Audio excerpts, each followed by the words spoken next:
Hey y'all, it's Paula with Hillbilly Orchids. I want to let y'all know that my channel is sponsored by the Orchid Supply Store. It's your one-stop shop for anything you need A to Z orchids. Use the code Hillbilly for a 12% discount. Thanks for dropping by, y'all. Hey y'all, it's Paula with Hillbilly Orchids. Welcome back to my channel. I'm being slow today, guys. I've got no backup videos. Definitely got no backup videos. So yeah, I've got to get them done up and get them out.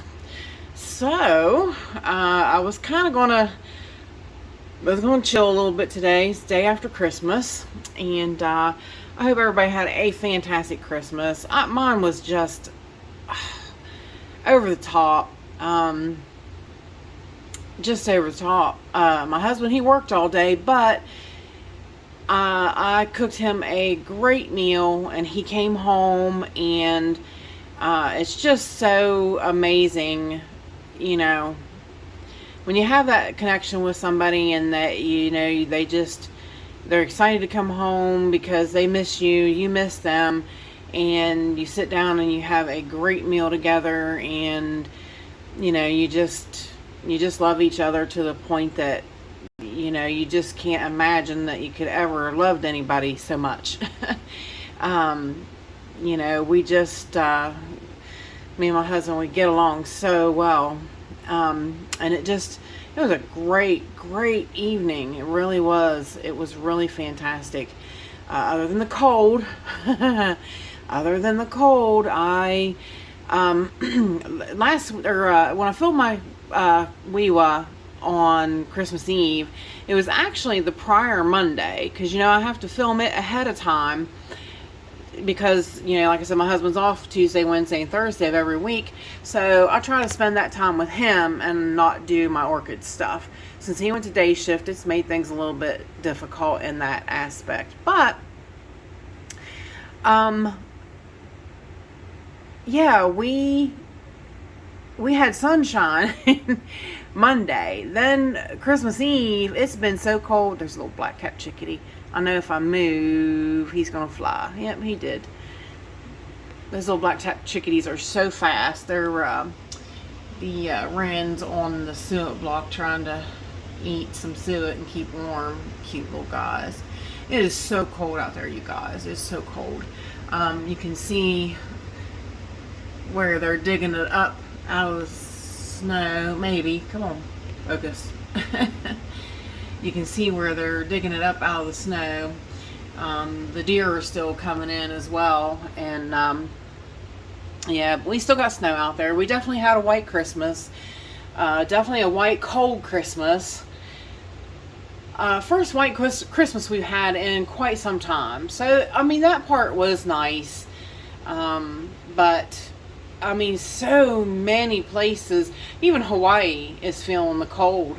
And I'm like, you know, Florida got hit with the cold. Michael said he's been wearing sweatshirts for 3 days. I said, hey, dude, let me tell you something. Let me tell you something.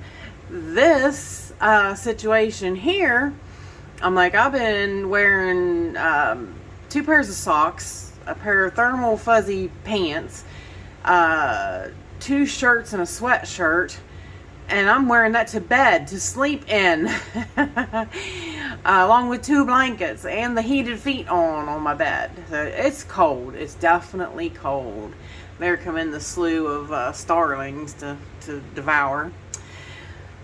But at any rate, we're supposed to warm up some. Like I said, this is Monday. This is actually Monday, and we're supposed to start warming up. Like tonight, the low is going to be 21, and I know that's cold, but that's warmer than what we have been. You know, we've been below 0, and so that's definitely better than what we have been. But anyways, let's get going on what we're here to talk about today. We are here to talk about Robi Robinson, one of my viewers, sent me the most beautifulest message on the weekend walk around. about about the Miltonopsis. And I told him, I said, well, listen, I'm getting ready to do a video on that. So let me just jump in and tell you, this is going to be an easy tips to doing Miltonopsis and their care. It's real simple. It's got one main ingredient, and that's what you need. I too, let me give you a little background. Like, I have been into orchids for quite some time. Basically, I waited a while because, like everybody else, you hear in the mix, oh, Miltonopsis are hard to grow, they're fussy. They're hard to grow, they're fussy. No. No, let me stop you there and say no. They are not fussy if you give them what they need. There's a difference.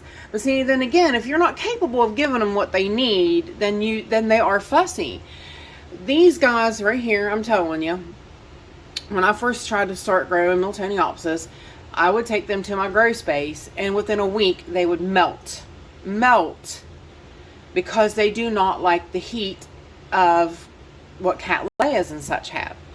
They do not like that. So I'm going to straight up tell you, in the very first thing that you absolutely must have to give a Miltonopsis is cooler temperatures. Hands down. If you can give them a cool grow space, then you've got it whooped. You don't even have to have humidity. You don't even have to water them and fertilize them right.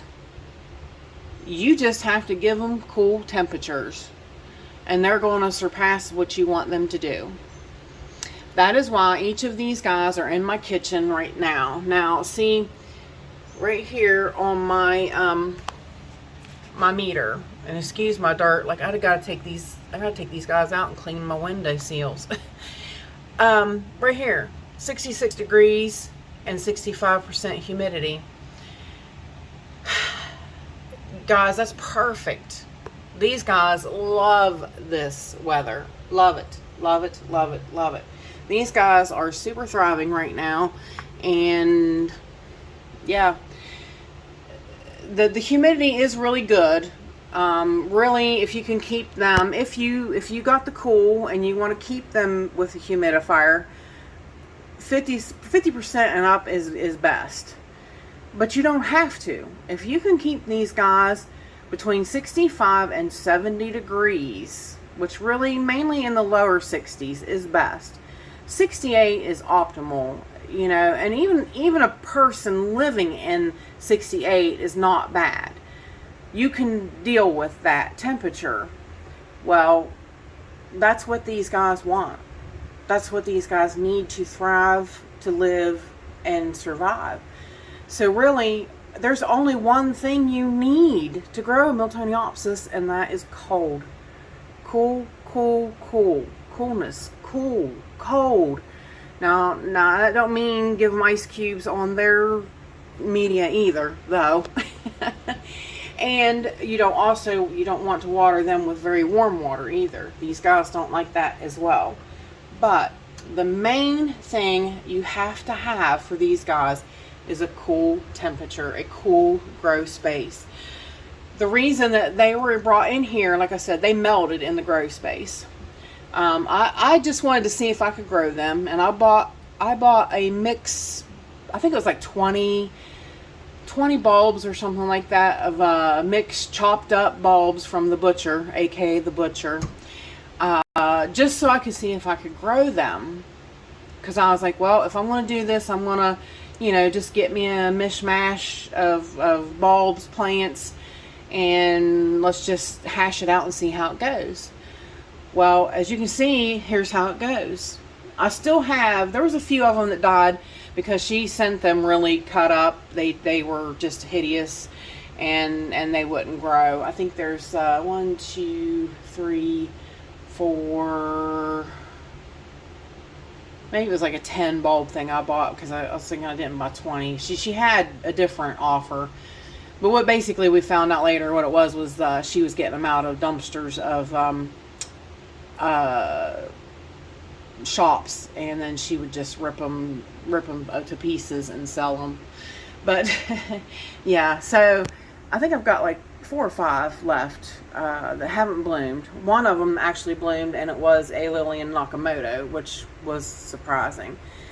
So that one did bloom, but the rest have not bloomed. So, but they're still growing, and they haven't, like I said, they were set way back. When she ripped them apart like she did, half of them didn't even have roots.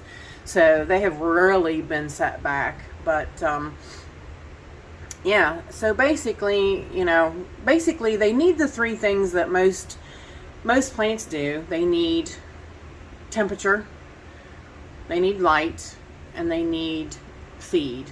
So, and as you can see, these guys are in my kitchen window. They get morning sun. They get full morning sun for till about 9:30, if there's sun to be had. We ain't seen sun for like a week here. But yeah, so that's basically what you have to do with Miltonopsis. Like I said, the key factor with them is cooler temperatures. They're in here because I don't have central air and heat, so I use an air conditioner in my bedroom so I can sleep, and when it's turned on, it does come into my kitchen, so it cools off my kitchen. So this is the prime spot for my Miltonopsis. If you have a windowsill that you keep in an air conditioned room in the summertime, it'll be perfect for these guys. Like I said, even in the summertime, these guys got up to 75 every now and again. Not very long, not for very long, not at all. I mean, they can handle that here and there, but they can't handle a steady temperature of that. So you do not want to do that to them, not in any way, shape, or form. You want these guys to stay cool. That's why, another reason why they are in these ceramic masks, especially in the summertime. This helps keep them cool because of the fan on them. The fan hitting this along with air conditioning keeps these guys cool, and it keeps them cooler in the winter time as well. So this mask is important in helping keep these guys at a cool temperature to grow well. Like I said, that's the main thing that you need. Cool, cool, cool. I can't oversell on that one. If you have a cool grow space with a windowsill that gets morning sun, you can grow these guys, hands down. And that's all you need. They're not fussy. They're not. Now, if you're trying to throw them into 80-degree temperatures and make them grow, they're going to fuss on you. I mean, that's not where they come from. That's not where they grow. So they're going to fuss on you. Well, that's where these myths come out that we're fussy. No, they're not at all fussy if you give them cool temperatures. That's all they really want. Like I said, they can forgo humidity even. If, you could have 30% humidity. You could have 25% humidity. And you'll be watering them a lot more at that humidity. But, as long as the temperatures are 66, 68, you're good. You're golden with these guys. Absolutely. So there you go, guys. There is your Miltonopsis Care Clad. Easy tip. Keep them cool. Keep them cool. But then again, I really want to say I appreciate all you beautiful, wonderful people stopping by and hanging out with me. And bye for now, y'all. Till we meet again.